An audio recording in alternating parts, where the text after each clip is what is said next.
Annonceurs, chefs d'entreprise et autres. Bref, population d'ici et d'ailleurs. Cet espace vous est réservé pour la promotion de vos produits et activités. Non seulement en français, mais aussi en fond, Ditamari, Fulfulde, Batonou, Dendi. À vous le choix.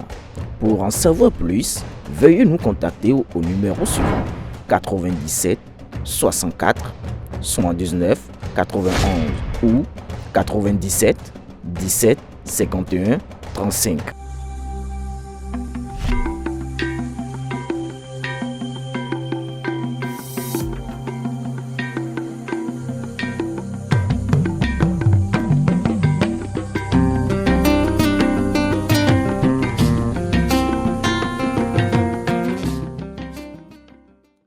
Le président de la République, M. Patrice Talon, a conduit la séance du Conseil des ministres de ce mercredi 30 octobre 2024, sanctionnée par les décisions dont voici la teneur.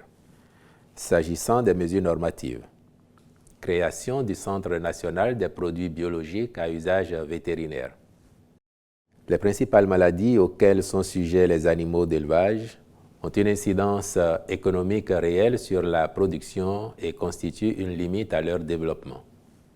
Pour lever cette contrainte et contribuer à terme à l'accroissement du cheptel, de la productivité et à la compétitivité des filières animales, l'accent doit être mis sur la prophylaxie médicale qui consiste en des soins préventifs.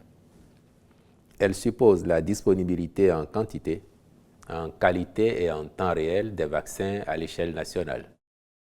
Aussi, au regard des enjeux actuels, convient-il que le centre dédié mis en place au ministère de l'Agriculture, de l'Élevage et de la Pêche soit restructuré pour générer plus d'impact au profit du sous-secteur de l'élevage.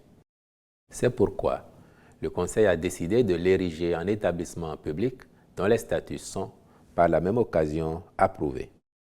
Il sera notamment chargé de assurer la disponibilité permanente, la qualité et la distribution des produits biologiques à usage vétérinaire sur l'ensemble du territoire, accroître les capacités de contrôle des maladies animales à travers les laboratoires vétérinaires, fabriquer sur place des vaccins vétérinaires de qualité.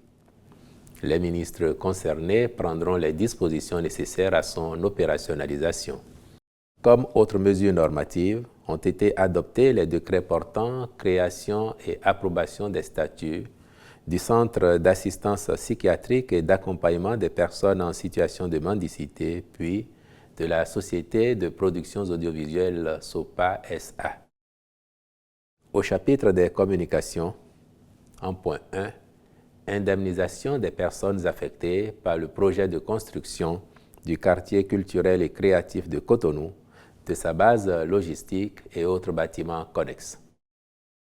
Certaines infrastructures impactées par le projet sont implantées sur le domaine dédié et appartiennent à des particuliers. Une évaluation immobilière a donc été faite aux fins de verser aux personnes affectées des indemnités de dédommagement après déduction des loyers dus par chacune d'elles au titre des baux amphithéotiques qui les lient à l'État. En point 2, contractualisation pour la gestion opérationnelle de l'assurance maladie du projet Assurance pour le renforcement du capital humain. Dans le but de réduire considérablement les inégalités de genre et le faible accès des personnes démunies à la sécurité sociale, le gouvernement a opté pour le déploiement de l'assurance maladie obligatoire à tout résident sur le territoire national à travers la mise en œuvre du projet Assurance pour le renforcement du capital humain. À cet effet, l'Agence nationale de protection sociale a convenu de l'implémenter suivant l'approche du faire-faire.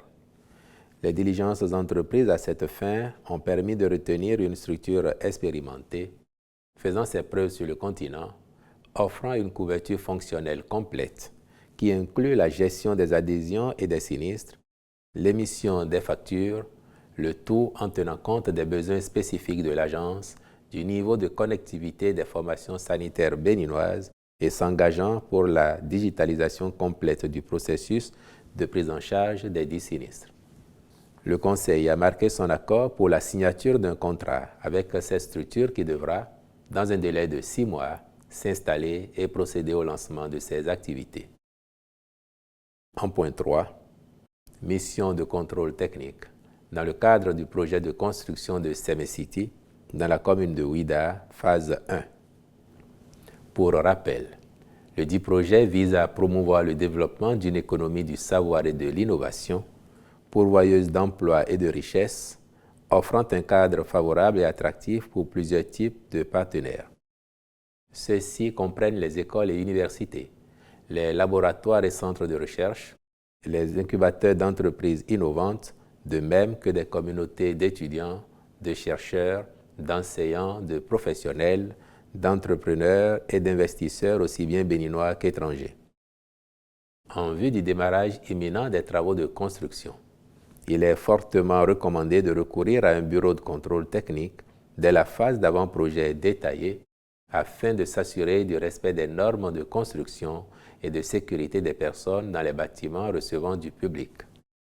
À cet effet, le Conseil a autorisé la contractualisation avec un cabinet spécialisé dont les missions porteront essentiellement sur les volets sécurité des personnes, solidité des ouvrages, accessibilité des personnes handicapées, fonctionnement des installations, vérification des exigences d'isolation acoustique dans les bâtiments autres que ceux d'habitation. Sont également prises en compte la vérification des installations électriques avant mise sous tension, l'isolation thermique et les économies d'énergie dans les bâtiments, l'environnement, l'hygiène et la santé. Je vous remercie.